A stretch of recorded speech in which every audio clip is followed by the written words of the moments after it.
बृहस्पतेश्वर महादेव काशी में विराजमान। कौन से महादेव? जम के बोलिए जरा।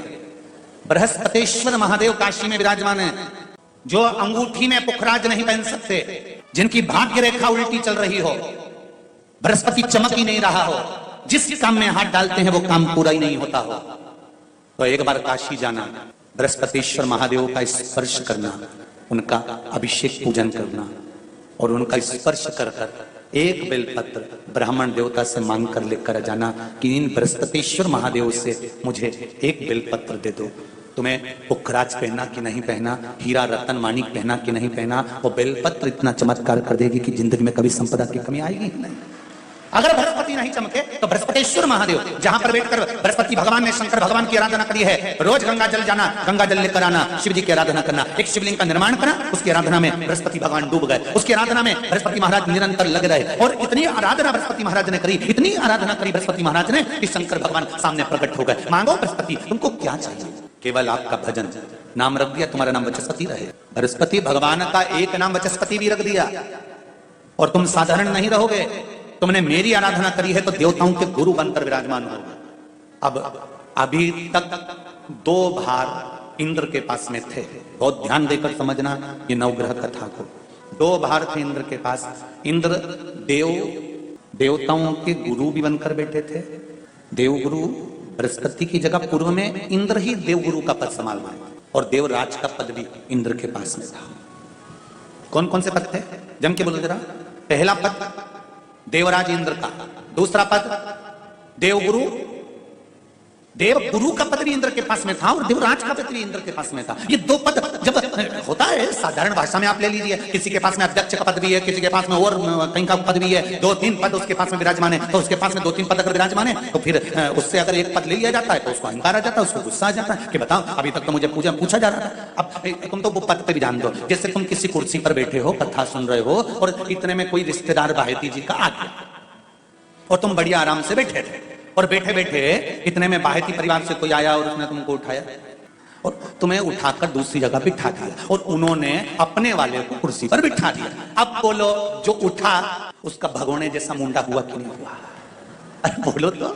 अपन दूर कथा नहीं जाते, कथा अपन अपने ऊपर लेके चलो कि अपन कैसे समझें इस कथा को। बहुत अगर गहन तत्व की कथा सुनेंगे तो समझ में आएगी नहीं। यहाँ से सुनी, यहाँ से निकाल दी, बची कुछ ऊपर से निकल गई और मालूम पड़े थोड़ी देर बाद माताएं कुर्सी पे बैठी अब फिर तो अपन तो अपने पर लेकर चलो ना कि जैसे कोई आप कुर्सी पर बैठ गए और इतने में इनके रिश्तेदार कोई आए और आने पर उन्होंने कहा दिया तुम यहाँ से उठो दूसरी जगह जाके बैठो, इतने में तुमको बुरा लग गया, बुरा लगा, भगोने जैसा हो गया, गुस्सा आ गया। उसी तरह इंद्र के पास में 2 सत्ता थी, एक देवराज इंद्र थे और दूसरे गुरु का पद भी इंद्र के पास में था। देवताओं के गुरु बनकर इंद्र घूम रहे थे, पर अब उल्टा हो गया। शंकर भगवान ने बृहस्पति महाराज को देवगुरु बना दिया।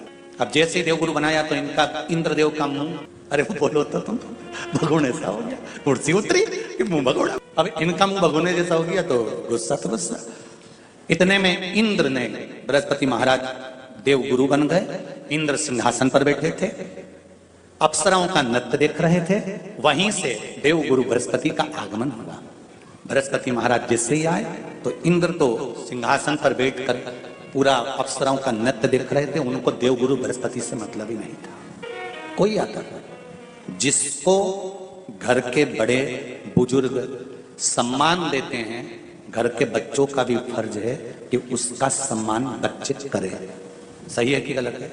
घर के बुजुर्ग उसका सम्मान दे रहे हैं ना, घर के बड़े उसका सम्मान कर रहे हैं ना, तो घर के बच्चे कहते हैं नहीं वो तो हमारे लिए गलत सोचता है, हमेशा हमारे लिए अपशब्द बोलता है, हमेशा आड़ा टेढ़ा बोलता है। तो घर के बुजुर्ग कहते हैं तुम्हें क्या करना, जब हम सम्मान दे रहे हैं तो तुम भी दो, हम आदर कर रहे हैं तो तुम भी करो, आदर आप भी करो, सम्मान आप भी करो। पर वो आदर, वो सम्मान बृहस्पति महाराज का सम्मान नहीं हुआ। बृहस्पति महाराज वहां से उठकर चले गए, बोले नहीं। जो समझदार होता है वो तुरंत कह देता है कोई बात नहीं, मैं चले जाता हूं। कोई मुख पर क्रोध नहीं, कोई चिड़चिड़ प्रवृत्ति नहीं, कोई अपशब्द नहीं। एक बात मैं आप सबको कहना चाहूंगा, किसी जगह पर यदि आपका अपमान हुआ है, बहुत ध्यान देना जरा, कथा थोड़ी भारी है पर समझ लोगे आप। किसी जगह पर यदि आपका अपमान हुआ है तो आप भगवान शंकर को धन्यवाद देना कि मैंने पूर्व में किसी का अपमान करा होगा तो मेरा हिसाब आपने इतनी जल्दी बराबर कर दिया है, इतनी जल्दी बराबर कर दिया। ये थोड़ा सा अपमान मेरा कराया, मेरा हिस्सा बराबर। कोई गाली दे रहा है, देने दो, शंकर भगवान को धन्यवाद देना, बाबा बड़ी कृपा करी। मैंने पूर्व में इसको गालियां दी होंगी, अपशब्द कहा होगा, तो इसने मुझे पलट कर गाली दे दी, अपशब्द कह दिया। ये तेरी कृपा है, और जब तक तेरी करुणा, तेरी कृपा, तेरी दया नहीं हो, तब तक कुछ हो ही नहीं सकता। तेरी भगवान से कहो, हे देवाधिदेव महादेव, मैं ये नहीं कहता कि मुझे रोने मत देना, क्योंकि कर्म का भोग तो मुझे भोगना पड़ेगा। देवाधिदेव महादेव से कहो, हे देवाधिदेव महादेव, मैं ये नहीं कहता कि मुझे रोने मत देना, पर इतना जरूर कहता हूं, तेरे सिवा किसी दूसरे के आगे झुकने मत देना, बस इतनी कृपा कर। मैं ये नहीं कहता कि मुझे रोने मत देना, बस तुझसे निवेदन है कि केवल तेरे दरबार के अलावा किसी दूसरी जगह पर मुझे झुकने मत देना, क्योंकि मैं जानता हूं अगर तू मुझे अपना समझता है, झुकने नहीं दे सकता, तो फिर रोने भी नहीं देगा। ये मेरा विषय। नारी को, बहू को, बेटी को यश की प्राप्ति नहीं होती, वो बहुत कुछ करती है, परिवार के लिए बहुत कुछ उसने करा, उसके बाद भी अगर उसको यश नहीं मिल रहा, उसकी यशता नहीं है, उसको कुछ नहीं करना चाहिए। आपने कुछ अच्छा करा और नाम दूसरे का हो गया कि उसने अच्छा करा, और आपको मिला ही नहीं। आपने दुनिया के लिए बहुत कुछ करा, परिवार के लिए, कुटुंब के लिए, सबके लिए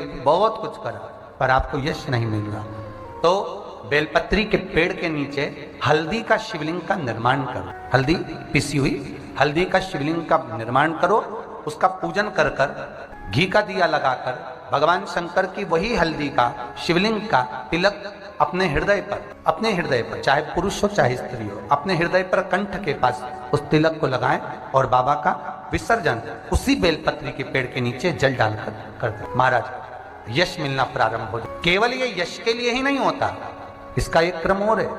मान लो आप किसी मीटिंग में बैठे हो, किसी अच्छी जगह पर बैठे हो, किसी कंपनी के इंटरव्यू में बैठे हुए हो, कोई कंपनी आपके कॉलेज में आई है और आप उसमें सिलेक्ट नहीं हो रहे, तो उसके लिए भी ये कार्य पूर्ण है। और ये कहां पर भी काम आता है महाराज। मान लो आप किसी कार्य के लिए जा रहे हो और वो कार्य बहुत जरूरी है कि इस व्यक्ति से मुझे ये पैसे निकलवाना है, इस व्यक्ति से मुझे ये काम निकलवाना है, और वो व्यक्ति बहुत दिन से हाथ में आ ही नहीं रहा, तो उसके लिए भी ये कार्य, अर्थात कीर्ति शुद्ध हो, पवित्र हो और यश की प्राप्ति। जिस दिन तुम्हारे मन में ये भाव आ जाए कि मेरी दशा सुधर नहीं रही है, उस दिन थोड़े से जल में जरा सा, या तो गन्ने का रस हो या गुड़ हो, कुछ भी थोड़ा सा घोल कर यदि शिव को समर्पित करने के बाद शुद्ध जल यतिनाथ के नाम से चढ़ाया जाता है, तो वो जल अमृत बन जाता है। और कहते हैं उस घर का दुख यतिनाथ जी 20 दिन के अंदर समाप्त कर देते हैं। वो यतिनाथ के नाम में इतना बल होता है, वो साधारण नाम नहीं है यतिनाथ। चने की दाल जब हम दान करते हैं तो स्वर्ण के बराबर दान का, प्रॉपर्टी के बराबर दान का लाभ जीव को प्राप्त होता है। आज भी नारायण के मंदिर में, बद्रिकाश्रम में 41 दाने चने की दाल के देने पर, आपको 41 तो गिनता नहीं, इसलिए पोटली में बांध कर ले जाता है। कितना भी टेंशन, कितनी भी चिंता व्यापे, कितनी भी परेशानी चल रही हो, थोड़े दिन बाबा की जो जलाधारी है, इस जलाधारी पर हल्दी का थोड़ा सा लेपन करिए। हल्दी का लेपन कर कर जिस पात्र से शिव जी को जल चढ़ाओगी, उसी पात्र पर अपनी 3 उंगलियों का स्पर्श हल्दी का कर कर फिर बाबा को कुंदकेश्वर महादेव के नाम से जल चढ़ाना प्रारंभ करें। जो हल्दी का लेपन आपने जलाधारी पर करा है, उसी जलाधारी की 1 उंगली कलश पर लगाकर लेकर आओ। घर के अंदर जब प्रवेश करो या व्यापार में प्रवेश करो, तो जो कलश पर हल्दी लगाकर लाए हो, वही दरवाजे के ऊपर थोड़ी सी मात्रा में कुंदकेश्वर महादेव के नाम से लगाना प्रारंभ कर दो। कैसी भी चिंता हो, 7 से 8 दिन में वो चिंता समाप्त होगी ही होगी। अगर संसार में जन्म लिया है तो उसको वैभव भी चाहिए, यदि संसार में जन्म लिया है तो उसको धन भी चाहिए, दौलत भी चाहिए।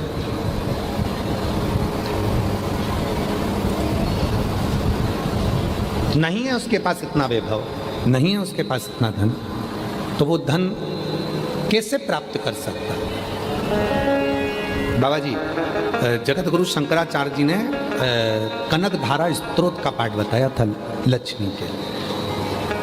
जगत गुरु शंकराचार्य जी ने अपनी भाषा में उसका वर्णन किया और वो स्वयं शिव का दिया हुआ है, शंकर का दिया हुआ। इसलिए जगत गुरु शंकराचार्य जी ने कनक धारा स्त्रोत का स्मरण करा। कहा जब मनुष्य धन विहीन होता है, वैभव विहीन होता है, उसके पास में संपदा नहीं होती है, और अगर वो मेरे ही शिव नाम से, कुबेरेश्वर नाम से, शिव नाम से, कुबेर भंडारी के नाम से लाल चंदन का लेपन कर कर जब वो जल समर्पित करना प्रारंभ करता है तो निश्चित है उसके घर में वैभव की वृद्धि होना प्रारंभ। तो हमको 1.25 लाख बार स्नान का पुण्य मिल जाए, उसके लिए क्या करना पड़ेगा? आप में से कितने लोग हैं जो नर्मदा नहाए? आप में से कितने लोग हैं जो गंगा नहाए? आप में से कितने लोग हैं सरयू नहाए? कहीं ना कहीं किसी पवित्र नदी में आप लोगों ने स्नान जरूर करा होगा। बोलो करा कि नहीं करा? जितने लोग कथा सुन रहे हैं उनने भी करा होगा, जितने फेसबुक यूट्यूब पर सुन रहे हैं उनने भी करा होगा। किसी ना किसी पवित्र नदी में आपने, हमने, सबने स्नान करा होगा। अब स्नान तो हम कर लिए, उस गंगा नदी में हम नहाए तो गंगा नदी में हमने स्नान करा और स्नान कर कर बाहर निकले तो हमको 1.25 लाख बार स्नान का पुण्य मिल जाए, उसके लिए क्या करना पड़ेगा? एक डुबकी लगाए हो हमारा और कह रहे हो कि 1.25 लाख डुबकी का फल चाहिए, तो क्या करोगे? 1.25 लाख डुबकी का फल पाने के लिए क्या करना पड़ेगा? केवल एक काम, जिस पवित्र नदी का स्नान कर रहे हो उस पवित्र नदी की बालू का, बालू मतलब रेत का, बालू का शिवलिंग का निर्माण करना, उसका पूजन करना, पूजन कर कर जो बत्ती जोड़कर 108 बत्ती बनाई है, पूजन कर कर एक दिए में वो बत्ती, उस जो बालू का शिवलिंग बनाया है, पार्थिव शिवलिंग का निर्माण करा है, जो तुमने किसी गंगा, सरयू, नर्मदा, क्षिप्रा, मंदाकिनी, नर्मदा आदि पवित्र नदियों के तट पर स्नान करते समय तुमने जो शिवलिंग बनाकर पूजन करा है, उसके सामने वो बाती को जला देना, उसी से आरती उतार लेना, वो बाती वहां लगाकर छोड़ देना, और छोड़ने के बाद उस शिवलिंग का फिर विसर्जन कर देना। विसर्जन कर कर उसी जल को अपने ऊपर छींट लेना। 1.25 लाख डुबकी का फल एक ही क्षण में प्राप्त होता है। इसको लक्षेश्वर महादेव कहते हैं, इसको लक्षेश्वर महादेव कहते हैं। शिव महापुराण के माध्यम से संपूर्ण जगत को कहना चाहेंगे, किसी भी मंत्र को आप नमः शिवाय, नमः शिवाय, नमः शिवाय, नमः शिवाय 14 बार बोलिए। आप हनुमान जी का मंत्र 14 बार बोलिए, आप शिव का मंत्र 14 बार बोलिए। और कोई दुख है, कोई तकलीफ है, लोग कहते हैं हम उनके पास जाएंगे, वो झाड़ा लगा देंगे, ठीक हो जाएगा। काय को जाना? अपना झाड़ापन खुद लगाओ, 14 बार मंत्र को पढ़ो और उस पानी का आचमन कर लो, तुरंत आराम लगना प्रारंभ हो जाए। किसी के चक्कर में मत पढ़ो, किसी के पास मत जाओ, अपना मंत्र स्वतः पढ़ो, अपनी बटन खुद लगाओ, अपनी खांसी खुद खांसो, पेट दुखा तो दवाई खुद लो। कि अपने घर में भले लड्डू गोपाल है, अपने घर में भले कृष्ण राधा हैं, अपने घर में भले सीताराम जी, अपने घर में भले गुरु देवता बैठे हो, अपने घर में भले देवी देवता बैठे हो, पर अपने घर में एक छोटा सा पाषाण का, पत्थर का, एक पारद का, स्फटिक का, कोई भी लकड़ी का, चाहे जिसका मर्जी हो उसका, तुम्हारे घर में एक छोटा सा शिवलिंग जरूर होना चाहिए। क्यों होना चाहिए? क्योंकि जिस घर में शिवलिंग होता है उसमें शंकर और पार्वती की ज्योति हमेशा रहती है, और जिसके घर में ये 2 ज्योतियां हमेशा रहती है उसके घर में कभी विपदा नहीं आती है, उसके घर में कभी तकलीफ, और तकलीफ आ भी जाएगी ना तो थोड़ा समय लेकर चलिए। एक होता है कनेर का फूल, एक होती है दुर्वा, ये 2 हैं। शिव महापुराण की कथा कहती है, शिव महापुराण का कुमार खंड वर्णन करता है जब व्यक्ति बहुत ज्यादा उलझनों में कहीं एकदम अचानक घिर जाए, अचानक से आकर गिर गया और उसका कोई निर्णय निकल ही नहीं रहा, वो निर्णय निकल ही नहीं रहा है, बिल्कुल इतनी अड़चन में फंस गया, इतनी अड़चन में फंस गया कि चारों तरफ से ऐसा लग रहा है कि अब तो कोई निर्णय निकल ही नहीं रहा, अब तो मर जाऊं तो अच्छा, तो शिव पुराण की कथा कहती है मरना उसका कोई हल नहीं है, सुसाइड कर लेना उसका हल नहीं है। अब मैं चारों तरफ से घिर गया हूं, बहुत परेशान हो गया हूं, बहुत तकलीफों में फंस गया हूं, तो अब तो मैं मर जाऊं तो अच्छा, उसके मन में ये भाव आ जाता है। उस समय पर कुछ मत कर, सुसाइड का तो सोची मत ही, मरने का तो सोची मत ही, केवल एक काम कर, एक कनेर का फूल और एक दुर्वा दोनों ले जा।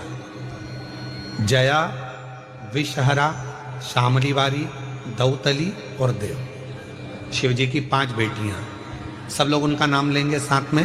पहले नंबर पर जया, विषहरा, शामलीवारी, दौतली और देव, ये शंकर जी की जो 5 लड़कियां हैं। ये डीले कम कर दो, आवाज क्लियर कर दो। शिव जी की जो 5 लड़कियां हैं, इन 5 लड़कियों का नाम लेकर एक कनेर का फूल और एक दुर्वा जो भगवान शंकर को उत्तर की ओर मुख कर कर शिवलिंग पर समर्पित कर देता है, और एक लोटा जल धीरे धीरे शंकर भगवान को अपने मन की कामना कर कर, जिस उलझन में वो फंसा हुआ है, जिस व्याधि में वो फंसा हुआ है, जिस तकलीफ में वो फंसा हुआ है, उसका स्मरण करते करते वो शिव जी से अपने मन की बात कहते कहते अगर जल उसी दुर्वा, उसी कनेर के फूल के ऊपर शिवलिंग पर जो चढ़ा हुआ है उस पर समर्पित करता है, कहते हैं 4 घंटे भी नहीं लगते। 3 महीने तो जान दो, 3 दिन भी जान दो, 4 घंटे भी नहीं लगते, और देवाधिदेव महादेव उस व्याधि से उसको निकालना प्रारंभ कर। नारायण के इस बद्रिकाश्रम में आएगा, चने की दाल हाथ में लेकर शंकर के नाम का स्मरण कर कर अपनी मनोकामना कर कर जो नारायण को चढ़ाएगा उसकी मनोकामना 3 महीने में पूरी हो जाएगी। आज भी बद्रिकाश्रम में बद्रीनाथ जी को क्या चढ़ता है? बोलो जम के बोलो।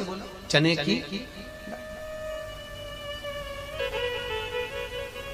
जो बद्रिकाश्रम में बद्रीनाथ जी को चने की दाल हाथ में लेकर शंकर जी का नाम लेकर शिव का स्मरण कर कर अपनी मनोकामना कर कर जो समर्पित करता है, 3 महीने के अंदर उसकी मनोकामना पूरी हो जाती है। 3 महीने लिया है आपने मंदिर का, यदि पानी लिया है तो 2 रुपए पहले दान पेटी में डालो सबसे पहले। पर कई माताओं की आदत रहती है जब 30 त्योहार में पूजन करने में आंवले के पेड़ के नीचे जाए, बड़ के पेड़ के नीचे जाए, पीपल के पेड़ के नीचे जब पूजन करने जाती है, लगी लगाई थाली मिल जाती, उठा उठा के सब चढ़ा देती। अब ना जाने किसकी थाली किसका सामान, और ये बढ़िया सिर पे पल्लू मल्लू ले लुआ के और सब चढ़ा चढ़ू के वो जाए, और बेचारी जिसकी थाली वो आके देखे तो सब सामान सब। अब वो भी बेचारी सोचे कि हाँ ले लिया तो ले लिया, पर बताओ पुण्य किसको मिलेगा? अरे बोलो तो जिसने चढ़ाया उसको, जिसकी थाली थी। स्त्रियों के रजो धर्म से जुड़ी हुई जितनी भी प्रॉब्लम रहती है, जैसे कोई नारी उसके यहाँ बच्चे नहीं है, संतान नहीं है, और रज धर्म आना बंद हो गया है, तो संतान हो ना रही है, रजो धर्म ही नहीं आ रहा, तो मातंगी माता का नाम लेकर लाल फूल देवी के चरणों में समर्पित कर दें, और माता के चरणों को गाय के घृत से धो दें, उस घी को घर में लाएं और भोजन के साथ में पाना प्रारंभ कर दें। मातंगी माता का नाम लेकर करेंगे यह उपाय तो नारी का रजो धर्म आना प्रारंभ हो जाता है। रजो धर्म से जुड़ी जितनी भी प्रॉब्लम है वो मातंगी माता के नाम से ही पूर्ण हो जाती है। ऐसे ही उपायों, सारी दुनिया की ठोकर खा लो, सारी दुनिया के हाथ जोड़ लो, सारी दुनिया से निवेदन कर लो, और उसके बाद भी तुम्हारी दुख की घड़ी समाप्त नहीं हो। तुम्हारे घर में कोई गमला हो, कोई पौधा लगा हो, जो भी पौधा लगा, हम ये नहीं कहेंगे कि वो गुलाब का है कि गेंदा का है कि शमी का है कि बेलपत्री का है, जो पौधा तुम्हारे घर में लगा। सावन चालू हुआ है, अगर तुम्हें लगता है कि मेरी दुख का समय समाप्त नहीं हो रहा, मेरी दुख की घड़ी समाप्त नहीं हो रही, घर में रहने वाले जितने लोग आस्था चैनल पर कथा सुन रहे हैं, जितने फेसबुक यूट्यूब पर कथा सुन रहे हैं, और जिसके श्रावण में अगर मान लो 1 दिन आपका निकल भी गया, 2 दिन आपके छूट भी गए, कोई दिक्कत की बात नहीं। जो पेड़ तुम्हारे यहाँ लगा हो, जो पौधा तुम्हारे यहाँ लगा हो, जो वृक्ष तुम्हारे यहाँ लगा हो, जो क्यारा तुम्हारे यहाँ, कुंडी तुम्हारे यहाँ, उसी की मिट्टी को, उसी के पेड़ के नीचे, उसी पौधे के नीचे, उस मिट्टी को थोड़ा सा हाथ से उसको उठाकर एक लिंग की आकृति बना लें। उसमें जलाधारी बनाने की जरूरत नहीं, केवल लिंग की आकृति बनाकर उसी की पूजन वहीं कर कर पानी चढ़ाकर 15 से 20 मिनट बाद अपना काम करने के बाद उसी को उसी मिट्टी में विसर्जन कर दें अपनी कामना कर कर। देव अधिदेव महादेव 2 महीने के बाद क्या देगा ये वही जान सकते। देख लिया हमने, बहुत बहुत प्रयास कर कर देख लिया, सारी दुनिया का हमने प्रयोग कर कर देख लिया। इनसे भी पूछा, उन्होंने कहा वाशरूम इधर बना दो, वास्तु शास्त्री ने कहा ये बना दो, ज्योतिषाचार्य ने कहा ये बना दो, उन्होंने कहा ये बना दो, उन्होंने कहा वो बना दो। हमने दुनिया का काम कर कर देख लिया, हाथों की अंगूठियां बदल कर देख ली, नग आभूषण बदल कर देख लिए, सोने की दिशा बदल कर देख ली, सीढ़ियों की दिशा बदल कर देख ली। अब जब सारी दिशा बदल कर देख ली, सारा काम कर कर देख लिया, उसके बाद भी अगर हमारी ग्रह दशा नहीं सुधरे, हमने सबके दरवाजे जाकर देख लिया, देवी देवता उनके भी धोक धोक के देख लिया, पर जब भी अगर हमारी दशा ना सुधरे तो फिर कहीं मत जाना, महादेव के चरणों में जाकर बस उसकी आराधना में लग जाना, फिर वो संभाल लेगा। श्रावण महीने की जो महापुराण की कथा यहाँ चल में 3 चीजों का वर्णन बड़ा विशेष आया है। महादेव, जम के बोलो पहले, महादेव। दूसरा नंबर पर है भोला, जिसको कहते हैं भोला शंकर। तीसरे नंबर पर है हर हर।